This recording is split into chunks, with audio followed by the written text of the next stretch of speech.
A todos les damos la bienvenida en esta nueva oportunidad para traer una enseñanza más de lo que dice la Biblia.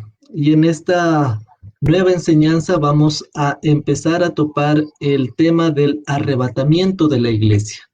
No sin antes responder a una pregunta que nos la formularon una de nuestras fieles eh, oyentes y seguidoras. Entonces, antes de pasar a la respuesta, damos la bienvenida a Javico y pues es todo tuyo el tiempo, Javi. Buenas noches con todos, gracias por participar de esta nueva enseñanza que Dios nos permite hacerla, pues que todos escuchemos, prestemos la atención debida al caso. Ya saben, como siempre, les pedimos que tengan su cuaderno para tomar nota, Biblia, por supuesto, para que nos sigan los versículos que vamos a dar de esta clase que es hoy justamente el arrebatamiento de la iglesia, un tema trascendental y que es de gran impacto en la comunidad cristiana. Adelante, Luchito. Gracias, Javi. Nuevamente, gracias por estar acá y por compartir conmigo de tu tiempo, de tu sabiduría, de las enseñanzas que Dios ha puesto en ti. Entonces, como decía al iniciar la enseñanza en esta noche, tenemos una pregunta y puntualmente dice así: ¿qué de las maldiciones generacionales? Entonces, como a mí me gusta hacerlo, vamos a darle una visión general y después la particularizamos. Entonces, empecemos con aquello y para eso está nuestra palabra. Entonces, solo voy a hacer una introducción a esto. Esta falsa doctrina, porque hay que llamarla como es una falsa doctrina que hace unos años atrás agarró mucho más fuerza de lo que hubiésemos creído y pensado, y eso ha hecho que muchas personas, creyentes y no creyentes, estén atrapados en esta inseguridad acerca de aquello. Y esta falsa doctrina se toma de dos versículos que son paralelos en el Antiguo Testamento. Entonces, para dar respuesta a esa situación de las maldiciones generacionales, nos vamos a ir, por favor, Javi, si me ayudas leyendo Éxodo 25 y Deuteronomio 5:9. Éxodo 25 y Deuteronomio 5:9.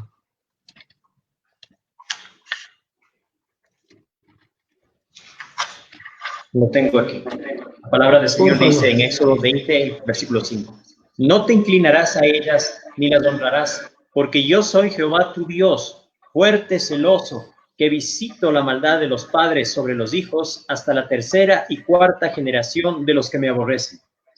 Ya, y ahora Deuteronomio 5:9, que es el paralelo a este. Dice la palabra del Señor, Deuteronomio 5:9. No te inclinarás a ellas ni las servirás, porque yo soy Jehová tu Dios, fuerte, celoso, que visito la maldad de los padres sobre los hijos hasta la tercera y cuarta generación de los que me aborrecen. Ya, estos dos versículos que acabamos de leer, si nosotros lo tomamos así muy solo esos versículos, pues sí, podríamos creer y pensar que la Biblia dice eso, pero una de las reglas de interpretación bíblica nos dice que debemos acudir a los versículos previos y a los versículos subsiguientes y ver el contexto general de lo que está hablando, ¿ya? Entonces, dejémoslo por ahí, esos dos versículos que son los que se prestan como para infundir esta falsa doctrina de las maldiciones generacionales, como lo decía, ¿ya? Entonces, vamos a partir de esto. Nosotros hemos dicho en las enseñanzas anteriores, o hemos hablado más bien acerca de lo que es el nuevo nacimiento. Y cuando tú naces de nuevo, tu espíritu que estaba muerto, que creo que eso ya está súper claro, vienes a Dios a través de Jesucristo por la regeneración que hace el Espíritu Santo, y entonces dejaste de ser criatura para ser llamado hijo de Dios. Entonces, cuando recibes a Cristo, naces de nuevo. Pero entonces ahí está este asunto, que aún te sientes esclavo.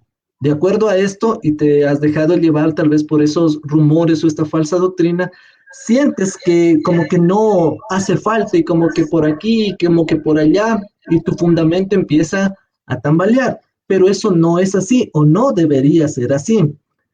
Entonces, vamos ahora sí a responder a base de Biblia lo que dice acerca de esta pregunta que nos dijeron acerca de las maldiciones generacionales.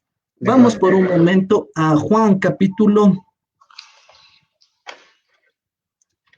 8, versículo 36. La verdad nos hará Juan libres. 8:36. Javico, ayúdame, por favor. Con gusto. Así que si el Hijo os libertare, seréis verdaderamente libres. Entonces, ¿a través de quién nosotros nacimos? Es a través de Jesús. Y aquí dice, así que si el Hijo os libertare, entre comillas, seréis medianamente libres, seréis un poco libres. Acá no nos dice eso, dice seréis verdaderamente libres. Entonces, ahí es que cuando empieza esa falsa doctrina a tener eco cuando tú no crees lo que dice la Biblia. Pero mira que acá dice la Biblia que si Jesús te ha libertado, eres libre. ¿Ya? Y vamos a ir despejando aquello para que quede claramente. Ahora, esta doctrina de las maldiciones generacionales es prima hermana de esa otra mal llamada doctrina de cristianos endemoniados. No voy a hablar ahora de eso, ya, pero va de la mano, ya va de la mano lo uno con lo otro y ninguna de los dos tiene cabida, ya. Solo para poner el ejemplo de que es una falsa doctrina y ahora lo vamos a demostrar, ya. Entonces, si partimos de aquello, ¿qué pudiéramos decir en forma general? ¿Qué nos dice esta falsa doctrina? En otras palabras, nos dice que si tu papá fue un alcohólico, tú también vas a ser un alcohólico. Que si tu papá es un violador, tú también vas a ser un violador, ¿ya? Pero eso es lo que ellos intentan decírnoslo, mas eso no es así, ¿ya? Y entonces voy a ir a esto, aclaro, y ojo con lo que voy a decir, aclaro, desde el inicio de la iglesia, y que ya han pasado 20 siglos, en ningún instante se menciona en ninguno de los evangelios, ni en ninguna de las cartas de Pedro, de Pablo, de Juan, de Santiago, ninguna vez que haya habido rompimiento de maldiciones generacionales. Ya partiendo de ahí, ya no tiene cabida. ¿Listo? Sin embargo, quiero acudir a uno de los versículos que estos señores se lo toman para afianzar esa falsa doctrina. Vamos, por favor, a Proverbios capítulo 6, versículo 2. Para los que recién se están sumando a nuestra señal, estamos hablando sobre las maldiciones generacionales, que fue una de las preguntas que recibimos y que le estamos dando respuesta. ¿Ya? Entonces, Javico, solo quiero que lo leas del versículo 2, por favor. Perfecto. Te has enlazado con las palabras de tu boca y has quedado preso en los dichos de tus labios. Ajá, entonces, si yo lo tomo solo ese versículo así, como el caballito que le ponen esos tapaojos y no veo arriba, abajo, adelante, atrás y solo veo este versículo, ¿qué dice ahí? Si yo lo tomo, dice, no, es que la Biblia dice aquí, y dice que te has enlazado con las palabras de tu boca y has quedado preso en los dichos de tus labios. Entonces ahí viene la mal llamada o falsa doctrina de la confesión positiva. No digas eso, se te va a cumplir. Más bien siempre declara lo que es como que fuera, lo que no es como que fuera. ¿Por qué? Porque aquí dice que te vas a quedar enlazado con las palabras de tu boca. Y entonces esa persona que está con esa idea, ese bichito que está en la cabeza, que maldición generacional, si tu papá, tu mamá, tu tatarabuelo, tu abuelo y cualquiera de tus ascendientes tuvo una cosa, tú ya por ende vienes con eso, más este versículo dices estoy fregado, ¿ya? Pero entonces yo decía hace rato en la idea anterior que para interpretar la Biblia siempre tenemos que ver el texto, el contexto y los versículos superiores e inferiores a ese. Y entonces, si lo tomábamos el versículo 2 así solito, estábamos fregados. Pero no sé, a lo mejor hasta te va a causar risa si leemos el versículo 1. Javico, si eres tan amable. Proverbios Hijo 6:1. mío, si salieres fiador por tu amigo, si has empeñado tu palabra a un extraño, te has El 2. enlazado con las palabras de tu boca y has quedado preso de los dichos de tus labios. Ajá, entonces, ¿de qué nos está hablando acá, Javico? A ver, ayúdame para no hablar solo. Se trata del que sale fiador, el que sale de...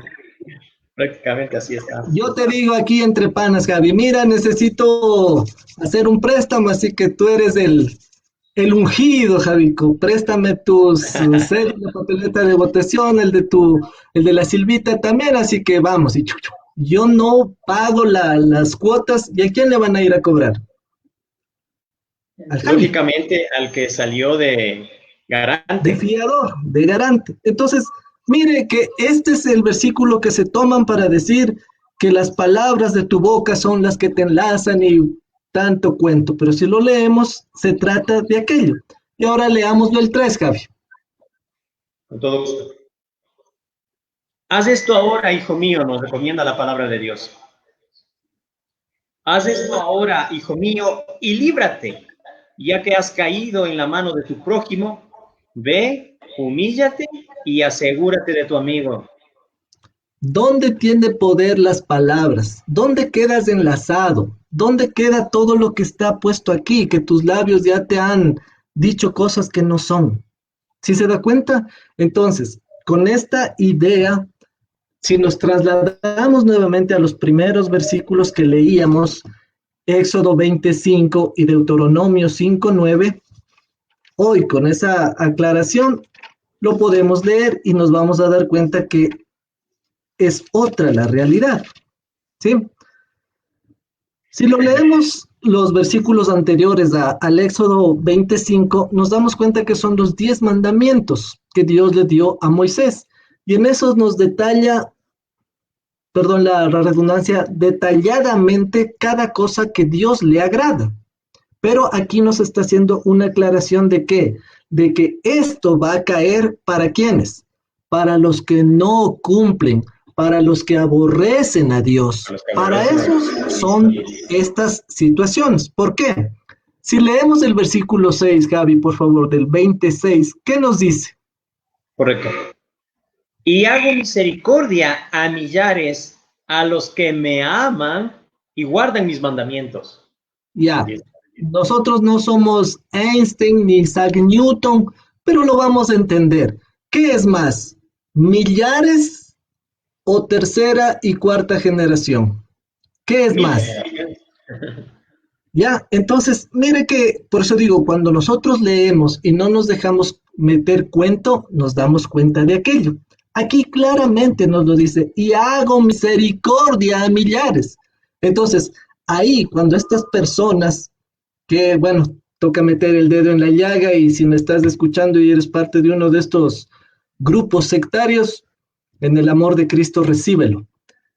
Toda esta onda de las falsas doctrinas como las maldiciones generacionales lo ocupan las iglesias de la prosperidad y también el grupo G12. Esos señores, independientemente de que si eres o no eres, tú vas a un encuentro, posencuentro, reencuentro y ni sé cuántos más encuentros hay.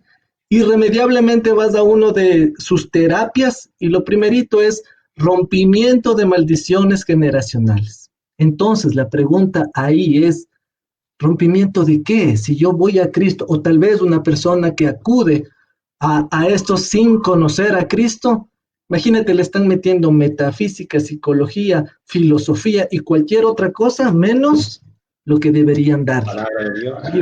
Palabra de Dios. Entonces, cuando pasa eso, como yo lo he dicho, me has de haber escuchado en alguna de las enseñanzas, patitas, ¿para qué se hicieron? Tiqui, tiqui, tiqui, tiqui, tiqui. Veo ese tipo de cosas y nos vemos, jóvenes, porque de aquí para rato, patitas, ¿para qué se hicieron? Esas falsas doctrinas se meten ahí y han llevado a la iglesia evangélica a tener un montón de gente que ha desertado, precisamente por este tipo de malas enseñanzas, ¿ya? Y ahora quiero apuntar a otra cosa que es prudente hacerlo, que es necesario hacerlo, y agradecemos por esta pregunta, y si tú tienes preguntas similares, pues haznosla. A la luz de la Biblia vamos a intentar respondértela, ¿ya? Decía yo hace minutos atrás que si eso fuera cierto, vamos a hacer un caso hipotético. Hago aquí un paréntesis. Digamos que sea verdad que todo se hereda. Entonces, si las cosas malas se heredan, también deberían heredarse las cosas buenas, ¿o no? ¿No es cierto, Javi? ¿Qué crees tú? Claro, Si yo estoy de acuerdo contigo. creo que las malas cosas se pasan, pues las buenas deberían ser por hecho, ¿ya? Y entonces en la Biblia, tal vez para ya no robar más tiempo del que estamos acá, sin embargo, si puedes leer Primera de Samuel y Segunda de Reyes, vas a encontrar a los reyes de Israel y de Judá. Y solo voy a tomar los nombres de aquellos en honor al tiempo. Ezequías fue un señor en todo el sentido de la palabra como rey. Y después de él, dice la palabra, o hablando un poco más de Ezequías, dice que hizo lo bueno ante los ojos de Dios. Y después de él viene ¿quién? Manasés. Y dice, e hizo lo malo ante los ojos de Dios. Después de Manasés, el hijo es Amón, y también hace lo malo. Entonces, aquí la pregunta es, ¿no es cierto? Pero si Ezequías hizo lo bueno, debería hacer lo bueno Manasés y por ende Amón. Y Así después es. de estos dos sería el bisnieto de Ezequías, Josías, que entre Josías y Ezequías pueden ser, creo que los mejores reyes que han podido pasar por Israel. Y entonces se levanta Josías y hace una reestructura por demás admirable. Y entonces, si cabría lo que estábamos diciendo, ¿qué pasó entonces con esa enseñanza de que lo bueno y lo malo se hereda? Debiera haber habido a partir de Ezequías, Una línea, ¿no? todos los demás excelentes y superando al papá, pero vemos que no, y después salta como un gen recesivo, si fuéramos a la genética, sale el Josías y empieza a hacer lo bueno, pero después viene otro y hace lo bueno y lo malo, pero más hicieron lo malo que lo bueno. Así es. Entonces, ya para acortar el cuento, yo quiero ir a lo que hizo Jesús. ¿Listo? Vamos, si eres tan amable, Javico, a Juan capítulo 9, versículo 1, donde Jesús nos da un ejemplo, pero que ya, o sea, categórico. Ya más de ahí ya no hay como más. A ver, Javico, lo vamos a leer hasta el versículo 5. Perfecto. Al pasar Jesús vio a un hombre ciego de nacimiento y le preguntaron sus discípulos diciendo, Rabí, ¿quién pecó, este o sus padres, para que haya nacido ciego? Respondió Jesús, no es que pecó este ni sus padres, sino que las obras de Dios se manifiesten en él.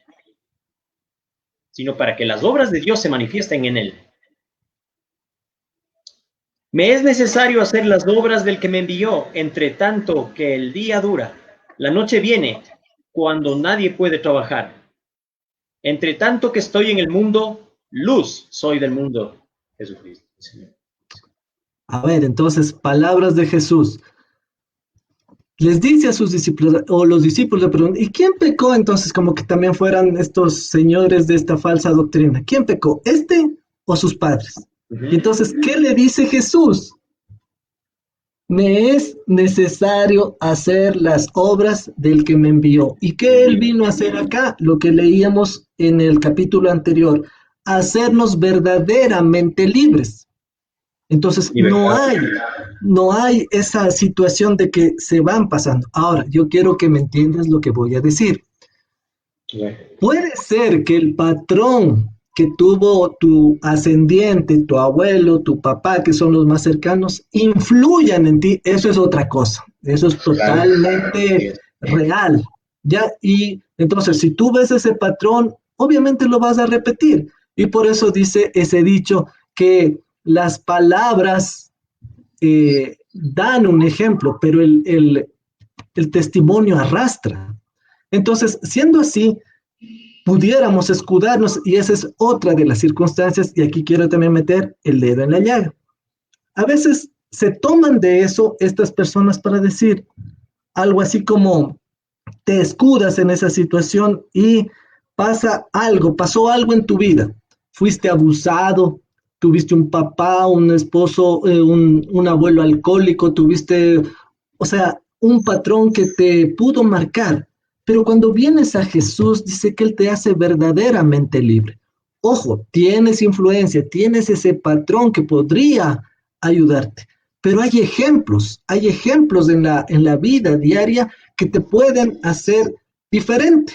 Y para no hablar lo que yo quiero, sino lo que la Biblia dice, Javico, Dime. Ezequiel 18. Y con esto vamos a dar por sentado y cerrado esta pregunta, que dicho sea de paso fue muy válida, y que con esto pues ya dejamos claramente. Tal vez tienes otra versión, Javi, a la mano de Ezequiel 18, ¿Me permites? porque yo tengo otra versión que la leí más de una vez para poder traerla a esta enseñanza. Dame un segundito. Ya, claro que sí.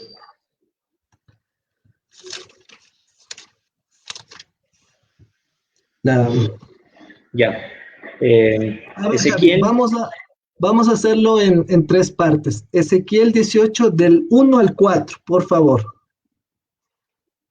Ezequiel 18, desde el 1 al 4, ¿verdad? Sí, Ya. ¿Qué te parece si la revisamos en la traducción lenguaje actual? En esa versión tengo. ya. Dale, dale. Dice así, hablando Dios a Ezequiel. Dios también me dijo, los israelitas repiten a todas horas ese refrán que dice, los padres la hacen y los hijos la pagan. Pero yo me pregunto por qué lo repiten. Porque yo les aseguro que ese refrán no volverá a repetirse en Israel.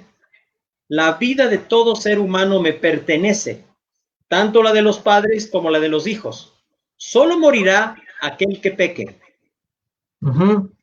Así dice la versión. Palabras, palabras más, palabras menos, es como que hay un refrán o había un refrán en Israel. En otra versión dice, los padres son los que comen las uvas agrias y los hijos son los que nacen destemplados los dientes. ¿Ya? Sí, Pero si vamos a eso, podríamos decir, bueno, sí, ¿qué pasa? Y esto, pero continuamos ahora, y aquí quiero que me prestes toda la atención del mundo. Versículo del 5 al 9, Javi, por favor. sí. Te puedo leer también en otra versión, es la Biblia latinoamericana. A ver, léalo. Sí. Dice así, sea un hombre justo que practica el derecho y la justicia, no come la carne, no desagrada, no vuelve sus ojos hacia los sucios ídolos de la casa de Israel, no ensucia a la mujer de su prójimo, ni se acerca a una mujer durante su regla, no oprime a nadie, devuelve la garantía al que le debía, no comete robos, da su pan al que tiene hambre y le pone ropa al que está desnudo, no presta su dinero con interés, no cobra comisiones, aparta su mano de la injusticia, juzga conforme a la verdad, cualquier problema entre el hombre y su prójimo. Sigue mis mandamientos, observa mis leyes y actúa en todo con fidelidad. Ese hombre es justo y vivirá. Palabra de Yahvé. Ya, acá en la otra versión dice, tal persona es justa y ciertamente vivirá. Ahí nos habla en los versículos que acaba de leer Javico del 5 hasta el 8, cómo debería ser ese comportamiento. Es esto, lo otro, no hace aquello. Los reglamentos o los estatutos o los mandamientos o los decretos que estaban establecidos en la ley. Dice, si haces esto, vivirás. Vivirá. Pero entonces aquí viene el otro lado de la moneda. Vamos al 10 hasta el 17, Javi, por favor. Perfecto. Igual, este te voy a leer en la versión NTV, Ya. Nueva Traducción Viviente. Dice así: pero supongamos que ese hombre tiene un hijo adulto, que es ladrón o asesino y se niega a hacer lo correcto. Ese hijo también comete todas las maldades que su padre jamás haría. Rinde culto a los ídolos en los montes, comete adulterio, oprime a los pobres e indefensos, roba a los deudores al negarles que recuperen sus garantías, rinde culto a ídolos, comete pecados detestables y presta dinero con intereses excesivos. ¿Acaso debería vivir ese pecador? No, tiene que morir y asumir toda la culpa. Hasta allí. Acá en esta versión dice, por haber incurrido en esos actos asquerosos, será condenado a muerte y de su muerte solo él será responsable. Entonces, hablando en el contexto que estamos, entonces tendría que el muchacho decir, no, yo soy así por mi papá, así que si tienen algo que hacerle, a él tienen que matarle. ¿Ya? O el papá, a diferencia, decir, no, pero si yo no soy así, el muchacho es el que hace todo lo malo, vayan y, ¿ya? No sé si vamos entendiendo. Ahora, para rematar esto y ya dar por finalizada esta pregunta que, como digo, fue súper excelente y espero que te esté sirviendo a ti para aplicar no solo en esto, sino también en la otra falsa doctrina de los cristianos, de endemoniados. O sea, si eres cristiano, eres un hijo de Dios, ¿cómo vas a ser endemoniado? Ahí hago una aclaración, ya que me metí a esto. Esos son los que nunca nacieron de nuevo, que fueron a una iglesia, que pertenecían a un grupo, a una reunión, pero que nunca nacieron de nuevo. Eso sí pueden ser endemoniados, pero como se puso el título de cristiano sin serlo, entonces de eso se está hablando. Pero un verdadero nacido de nuevo, dice la misma Biblia, el maligno no le toca. ¿Ya? Pero lo hablaremos eso en su momento. Javi, ahora sí de corrido, del 14 al 20 para entender lo que viene a continuación. Correcto. Dice así: pero supongamos que ese hijo pecador a su vez tiene un hijo que ve la maldad de su padre y decide no llevar esa clase de vida. Este hijo se niega a rendir culto a los ídolos en los montes y no comete adulterio. No explota a los pobres, más bien es justo con los deudores y no los roba. Da de comer a los hambrientos y da ropa a los necesitados. Ayuda a los pobres. Presta dinero sin cobrar interés y obedece todos mis decretos y ordenanzas. Esa persona no morirá por los pecados de su padre. Ciertamente vivirá. Hasta el 20, Javi, por favor. Está bien. Sin embargo, el padre morirá por todos sus pecados, por haber sido cruel, por robar a la gente y hacer lo que es indubitablemente incorrecto en medio de su pueblo. ¿Cómo? Se preguntarán ustedes. ¿No pagará el hijo por los pecados del padre? No. Porque si el hijo hace lo que es justo y correcto y obedece mis decretos, ese hijo ciertamente vivirá. ¿Y el 20? ¿Ok? La persona que peque es la que morirá. El hijo no será castigado por los pecados del padre, ni el padre será castigado por los pecados del hijo. Los justos serán recompensados por su propia conducta recta y las personas perversas serán castigadas por su propia perversidad. Ya, Javi, apaguemos la luz y vámonos. Más claro, ya no puede ser. Entonces, vuelvo a insistir, esa falsa doctrina de las maldiciones generacionales no tiene cabida dentro de la Biblia. No hay un sustento que te lo diga. Lo hemos visto acá, el que peca, muere. Puede que el papá haya sido una eminencia y el hijo sale todo lo contrario. Si se portó mal, como dice acá, muere. Pero, o la diferencia también es que el papá sea un total desperlancado. Y estoy hablando en género masculino, porque también hay las madres pueden ser iguales o peores, ¿ya? Pero solo estoy hablando en el ejemplo de papá. Puede ser que haya sido un súper mal padre en todo el sentido de la palabra y el hijo no sigue la conducta de ella, como dice la Biblia. Decidió no seguir el ejemplo de su padre y entonces aquí claramente dice, el que peca o el que hace lo malo es el que Exacto. recibe castigo. Y Claro. no hay vueltas que darlo, ¿ya? Y termino con esto ya para dar claridad a esta pregunta que, como digo, fue excelente. Otra cosa, tu vida anterior a venir a Cristo, pongamos un ejemplo así muy real y que ocurre. Tienes antes de venir a Cristo 30 años y has fumado como chino, cajetilla tras cajetilla tras cajetilla. Vienes a Cristo, naces de nuevo, eres una nueva criatura, dejaste ya de fumar, pero las consecuencias de 30 años de fumar como chimenea te pasa factura. Y entonces vas a decir, ¿y entonces Dios qué fue? Son consecuencias de tu anterior vida, te pasa factura. O lo otro, fuiste muy promiscuo y tienes 7 esposas y como 30 hijos regados por allá. Aceptas a Cristo y eres una nueva criatura. Pero de hecho, el dinero a lo mejor no te alcanza para cubrir las necesidades de toda esa prole. Entonces, ¿cómo vas a decir? Y entonces, ¿no dijiste que todo era hecho nuevo? Una cosa es nacer espiritualmente y que de ahí en más esos mismos problemas son más llevaderos con Jesús, con el Espíritu Santo y con el Padre.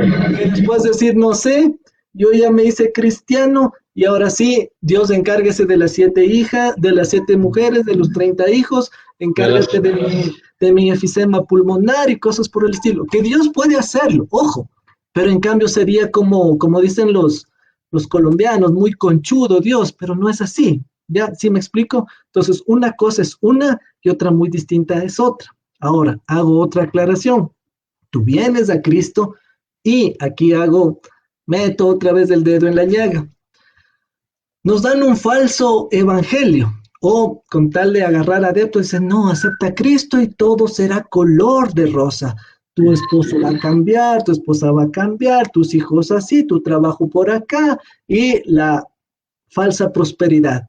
Y eso no es así. Si tú lees y hemos leído el Evangelio, ¿qué dice Jesús? El que quiera seguir en pos de mí, niéguese a sí mismo, tome su cruz y siga.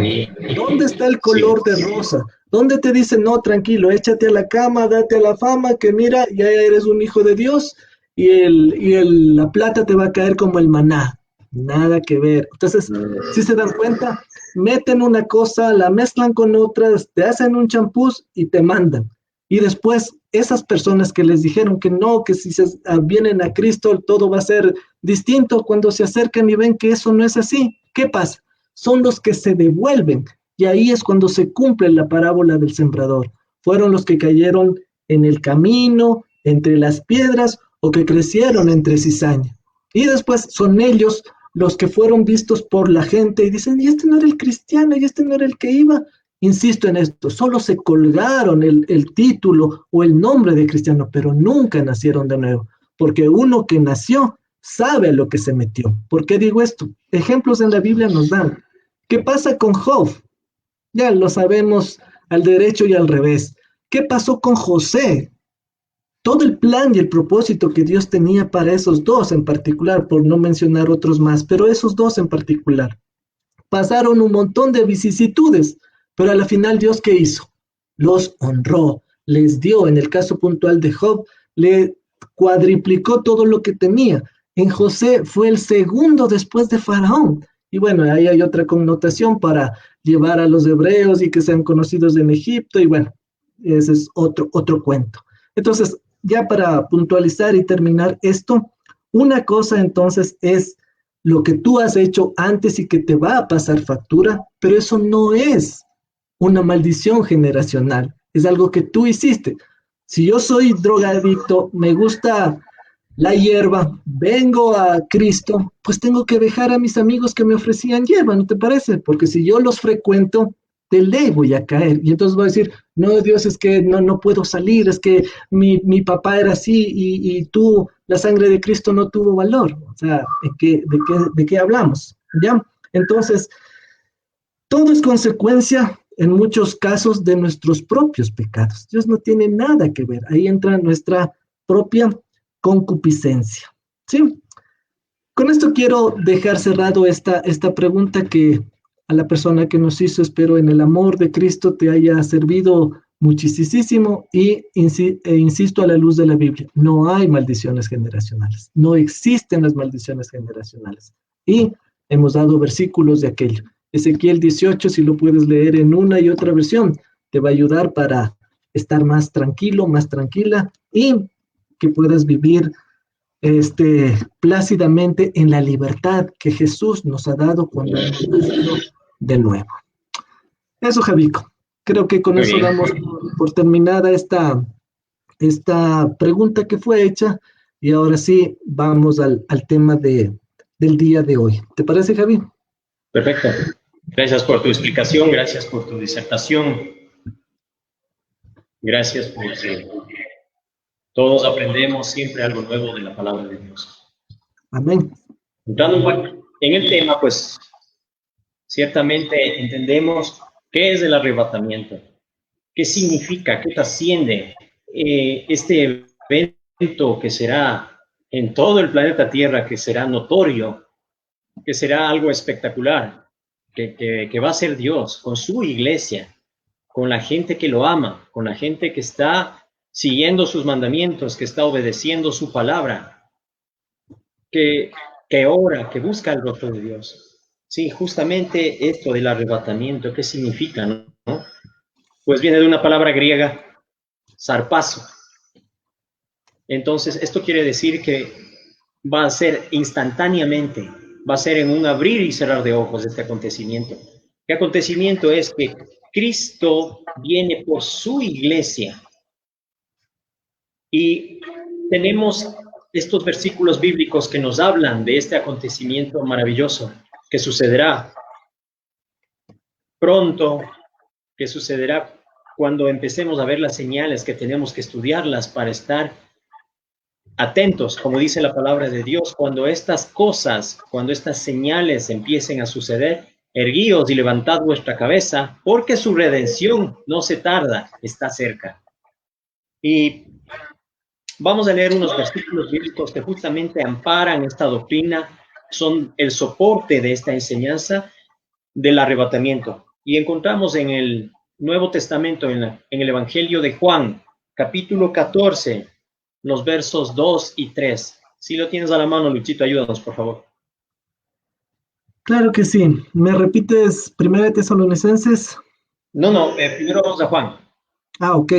Sí, ¿cómo usted, Luchito? Juan 14, los versos 2 y 3. 2 y 3 dice de la siguiente manera: en la casa de mi padre muchas moradas hay. Si así no fuera, yo os lo hubiera dicho. Voy pues a preparar lugar para vosotros. Y si me fuere y os preparare el lugar, vendré otra vez y os tomaré a mí mismo, para que donde yo estoy, vosotros también estéis. Maravillosa esa palabra, esa escritura. Desen cuenta aquí. ¿Qué significa esta frase o esta línea? Y os tomaré a mí mismo. ¿Qué quiere decir? Y os tomaré a mí mismo. Los recogeré, quiere decir. Los tomaré, porque es el cuerpo de Cristo. Si Cristo es la cabeza de la iglesia, dice la palabra de Dios, Cristo es la cabeza de la iglesia, entonces la iglesia es su cuerpo. El cuerpo de Cristo es por el que viene el maestro nuevamente. Porque dice la siguiente frase en la línea: para que donde yo estoy, ¿en dónde está el Señor en este momento? Como lo leímos exactamente, en el tercer cielo, justamente a la diestra de la majestad del Dios Todopoderoso. Allí está. Entonces viene desde el cielo por nosotros a llevarnos a estar con Él. Ayúdanos también, Luchito, Primera de Tesalonicenses, capítulo 4, los versículos 13 al 17. Primera de Tesalonicenses. Ya, dice así en la versión Reina Valera del 60, que es la que todos manejamos, o la gran mayoría. Tampoco queremos, hermanos, que ignoréis acerca de los que duermen, para que no os entristezcáis, como los otros que no tienen esperanza. Porque si creemos que Jesús murió y resucitó, Así también traerá Dios con Jesús a los que durmieron en él. Por lo cual os decimos esto en palabra del Señor, que nosotros que vivimos, que habremos quedado hasta la venida del Señor, no precederemos a los que durmieron, porque el Señor mismo, con voz de mando, con voz de arcángel y con trompeta de Dios, descenderá del cielo, y los muertos en Cristo resucitarán primero. Luego nosotros, los que vivimos, los que hayamos quedado, seremos arrebatados juntamente con ellos en las nubes para recibir al Señor en el aire, y así estaremos siempre con el Señor. Amén, amén. Entonces aquí utiliza esta palabra arrebatados. Lo estaba también viendo en otra versión, es la misma palabra traducida de igual manera, como arrebatados en las nubes para encontrarnos con el Señor en el aire. A veces nos solemos confundir de alguna manera entre lo que es el arrebatamiento propiamente dicho con lo que es la segunda venida de Cristo. En muchas ocasiones se confunde esto porque se les pregunta a los cristianos, a los hijos de Dios, ¿quiénes están esperando la segunda venida de Cristo? Y la gran mayoría dicen amén. Bueno, quizás sea por una falta de conocimiento de lo que se refiere, porque los dos eventos son separados prácticamente por 7 años. Lo que los cristianos esperamos, los hijos de Dios, la iglesia de Jesucristo, lo que espera justamente es el arrebatamiento. Como hablábamos en unos capítulos anteriores, justamente las personas que están en Cristo y fallecen, la Biblia los declara, por lo menos en la versión Reina Valera, que duermen. Y nos hacíamos esa pregunta. Si las almas que ya están en el cielo están disfrutando de la presencia del Señor, ¿por qué es necesario que resuciten? Es una buena pregunta. Es necesario que resuciten porque Cristo también resucitó. Y si Cristo también resucitó, nosotros también seremos juntamente con Él resucitados. Ese es el ejemplo más real y contundente que tenemos para declarar que Jesucristo resucitó de entre los muertos y se manifestó a más de 500 personas en ese tiempo. Entonces, si hay 500 testigos de un evento tan real y que sucedió hace más de 2000 años, es porque en efecto es así. Y de la misma manera que Él se fue al cielo, a la diestra del Padre, va a regresar por nosotros, va a regresar por su iglesia. Y allí está claramente diciendo que seremos arrebatados, pero todo tiene un orden. Primero los que durmieron, luego los que quedaron, seremos arrebatados juntamente con ellos y estaremos con el Señor en el aire. Mire que no dice que estaremos en el cielo. No, no estamos en el cielo. Dice en el aire, en las nubes, en las nubes. No, no estaremos en la tierra. Es un lugar alejado de la tierra. Entiendo que es así. Y la palabra de Dios también lo manifiesta de esa manera. Por favor, Luchito. Primera carta de los Corintios, capítulo 15, los versículos 51 y 52, por favor. He aquí, os digo un misterio. No todos dormiremos, pero todos seremos transformados. En un momento, en un abrir y cerrar de ojos, a la final trompeta, porque se tocará la trompeta y los muertos serán resucitados incorruptibles y nosotros seremos transformados. Amén. Bendita sea la palabra de Dios. Aquí encontramos esto que nos dice maravilloso. Una pregunta. ¿Qué es un misterio? ¿Qué será un misterio? Voy a decir que es un misterio con 2 palabras. Secreto, revelado. ¿Qué te parece, Luchita? Un misterio es un secreto revelado. Ya deja de ser secreto cuando es revelada esa voluntad. Está secreto mientras nosotros no comprendamos o no sabemos qué es lo que está allí, ¿no es cierto? Porque los secretos le pertenecen a nuestro Dios Todopoderoso. Pero lo que nos ha revelado a sus hijos, a su pueblo, nos pertenece. Y aquí nos dice, en otra versión, justamente como la que leías, Luchito, hace un momento, pero permítanme revelarles un secreto maravilloso. Entonces, un secreto revelado, por eso lo dice maravilloso, porque ya está quitado el velo de delante de nuestros ojos y podemos ver claramente de qué se trata este secreto. No todos moriremos. En la otra versión dice no todos. Dormiremos. Es igual, de la misma manera.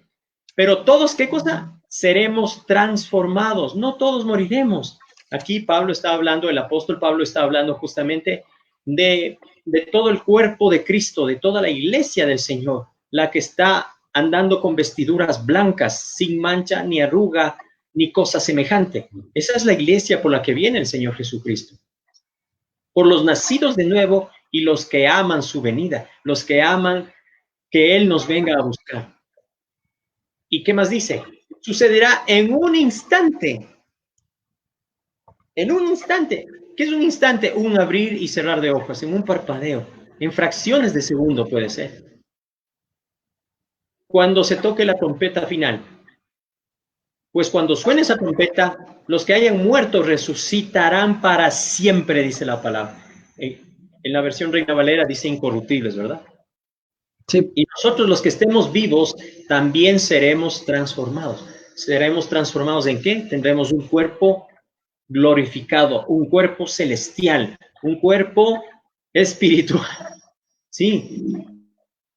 Que ya no estará sujeto a la inclemencia de la temperatura, que ya no estará sujeto a hambre, no estará sujeto a sueño, cansancio, sino que seremos transformados en esa fracción de segundo y seremos renovados totalmente. No solo nuestra alma, sino también en un cuerpo nuevo, glorificado, celestial, maravilloso.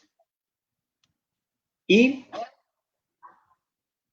queremos dar esa pauta, esos 3 versículos que sirvan como base para lo que significa la venida de Cristo por su iglesia. Nos recogerá. El arrebatamiento significa eso. Y entonces, la pregunta que me viene a la mente, ¿qué significa la segunda venida de Jesucristo? Primeramente, lo obvio. Si es una segunda vez, es porque hubo una primera. Hace 2000 años atrás vino nuestro Señor Jesucristo a morir en la cruz y a salvarnos de todos nuestros pecados. Y Él también quiso darnos su reino, porque dice la oración del Padre nuestro, venga tu reino, el reino a nosotros. Y esto debemos tenerlo claro, hermanos, para que nadie nos engañe, porque hay líneas de creencias que también creen que el arrebatamiento de la iglesia sí va a ser un hecho, sí va a ser algo real, pero que no sucederá antes de que venga la tribulación y la gran tribulación, sino que seremos arrebatados con Cristo al cielo a mitad de la tribulación, los primeros 3.5 años. Entonces, esta línea de criterio vamos a poder refutarla, no nosotros, con la palabra de Dios, para que diga cuándo tiene que ser este acontecimiento. ¿De acuerdo? Entonces, la segunda venida de Cristo especifica que viene por su pueblo. Él desciende con los ángeles del cielo y con su iglesia justamente a la batalla del Armagedón, que se llama.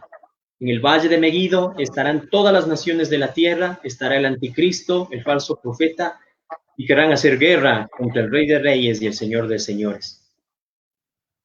Entonces viene por su pueblo Israel y también para dar juicio a todas las demás naciones de la tierra. Y esto lo encontramos en Zacarías capítulo 14, los versículos 4 y 5. Nos ayudas, Luchito, con estos versos, por favor. Zacarías capítulo 14, versos 4 y 5. Sí, acotando que lo que mencionabas antes es en el arrebatamiento, que es en las nubes. Y acá, en cambio, dice que en la segunda venida, mire dónde llega. Versículo 4 y 5 de Zacarías 14. Y se Perfecto. afirmarán sus pies en aquel día sobre el monte de los olivos. Donde va a llegar es al monte de los olivos que está en Israel. No va a irse ni a un país de Europa, sino es a Israel como tal. Y dice que está enfrente de Jerusalén al oriente.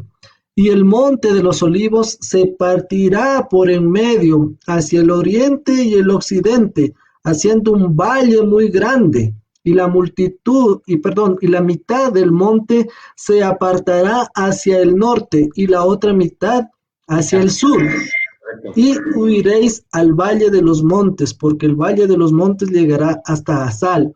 Huiréis de la manera que oísteis por causa del terremoto en los días de Usías, rey de Judá, y vendrá Jehová mi Dios, y con él todos los santos. Ajá, perfecto. Entonces, miren con quién viene Adonai. ¿Qué significa Adonai? Mi Señor. Mi Señor. Adonai es el Señor Jesucristo. Vendrá Adonai, mi Dios, y con él todos sus santos. Entonces, aquí está diciendo claramente que los santos ya estuvieron con él con anterioridad. Ya estábamos con él, con anticipación. Y luego, también para enriquecer esta enseñanza, tenemos en Apocalipsis capítulo 19, los versos del 11 al 16, donde afirma la segunda venida de nuestro Señor Jesucristo. Lo leo, permíteme leerlo, Javico. Dice así, y ojo que este es el caballo blanco del capítulo 19, porque hay otro caballo blanco del capítulo 6, son dos diferentes, Así pero es. algún ratito hablamos de aquello. Dice, entonces vi el cielo abierto y aquí un caballo blanco, y el que lo montaba se llamaba Fiel y Verdadero, y con justicia juzga y pelea. Sus ojos eran como llama de fuego, y había en su cabeza muchas diademas, y tenía un nombre escrito que ninguno conocía sino él mismo. Estaba vestido de una ropa teñida en sangre, y su nombre es el Verbo de Dios. Y los Amén. ejércitos celestiales, vestidos de lino finísimo, blanco y limpio, le seguían en caballos blancos. De su boca sale una espada aguda para herir con ella las naciones, y él las regirá con vara de hierro, y él pisa el lagar del vino del furor y de la ira del Dios Todopoderoso, y en su vestidura y en su muslo tiene escrito este nombre, Rey de Reyes y Señor de Señores. Amén. Qué escritura más preciosa. Este es el acontecimiento, narra la Biblia, acerca de la segunda venida de Cristo. Y no viene solo, viene con ejércitos celestiales vestidos de ropas blancas finísimas. Y su nombre es Rey de Reyes y Señor de Señores. Allí está, allí está. Y también continuamos la lectura, por favor. Luchito, desde el 19 hasta el 21, por favor. 19 al 21. Dice así, y vi a la bestia, a los reyes de la tierra y a sus ejércitos reunidos para el caballo y contra su ejército. Y la bestia fue apresada y con ella el falso profeta que había hecho, perdón, delante de ella las señales con las cuales había engañado a los que recibieron la marca de la bestia y habían adorado su imagen. Estos dos fueron lanzados vivos dentro de un lago de fuego que arde con azufre. Los demás fueron muertos con la espada que salía de la boca del que montaba el caballo, y todas las aves se saciaron de las carnes de ellos. Así es, así es. Entonces aquí vemos que él también desciende para que todos sus enemigos sean puestos por estrado de sus pies. Y prácticamente así se cumple la doctrina que estamos explicando. Entonces esto ha sido viendo de una manera panorámica lo que es el arrebatamiento propiamente dicho y lo que compete a la segunda venida de Cristo. El arrebatamiento es el Señor Jesucristo sacando a su iglesia de la tierra, recogiéndolos a todos y llevándoles para que estemos con Él en las nubes, dice motívense con estas palabras unos a otros.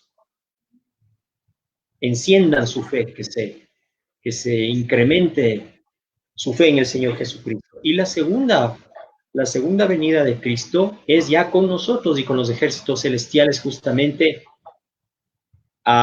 que comience lo que se llama los 1000 años, el milenio.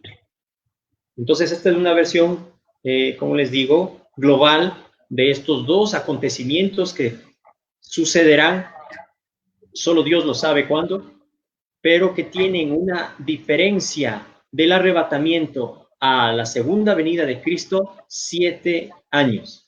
Así es, Luchi. Muchas gracias, Javico. La explicación está por demás explícita. Entonces, recapitulando, hay dos eventos. El evento que tú y yo, como nacidos de nuevo, como parte del cuerpo de Cristo, el evento profético que estamos esperando es el arrebatamiento de la iglesia, no la segunda venida. La segunda venida es, como claramente lo dijo el Javi, y más allá de eso, la Biblia nos lo menciona en el libro de Daniel, son 7 años o la última semana de las 70 semanas que había profetizado para el pueblo de Israel. Entonces, esa última semana de años, o la Shavuot, que se llama en hebreo, es la que falta cumplirse. Y entonces, aquí adelantando un poquito lo que será la próxima enseñanza, la iglesia, si no estuvo presente en las primeras 69 semanas, no va a estar presente en la última semana. Una característica para saber que la iglesia no pasará por la tribulación ni la gran tribulación, a partir de lo que acabo de mencionar en cuanto a lo de Daniel, por un lado. Por otro lado, quisiera acotar a todo lo que ha dicho el Javi, que en el momento del arrebatamiento, y por eso dimos todas estas enseñanzas anteriores, era para poner los fundamentos de quienes van al arrebatamiento. Los que van al arrebatamiento son quienes, los que han aceptado a Jesús como su Señor y Salvador, los que nacieron de nuevo, los que dijeron, estoy harto de vivir almáticamente, quiero mi espíritu reviva, y a través de toda la enseñanza que la Biblia nos ha dado, y la hemos expuesto en estas enseñanzas anteriores, la hemos dejado clara. Entonces, todas esas personas que mueran o que estén vivas serán arrebatadas. Las demás no van a ser arrebatadas, serán las que se queden.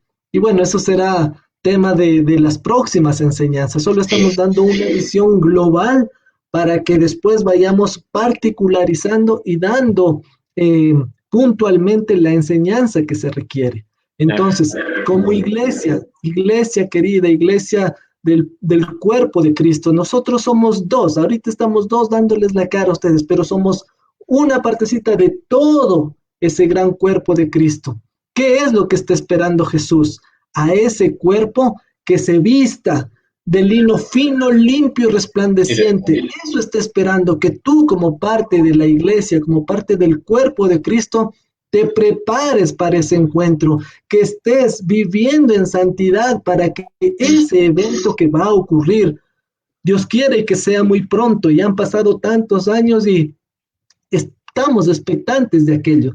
Como digo, Dios quiera que sea lo antes posible podernos encontrar.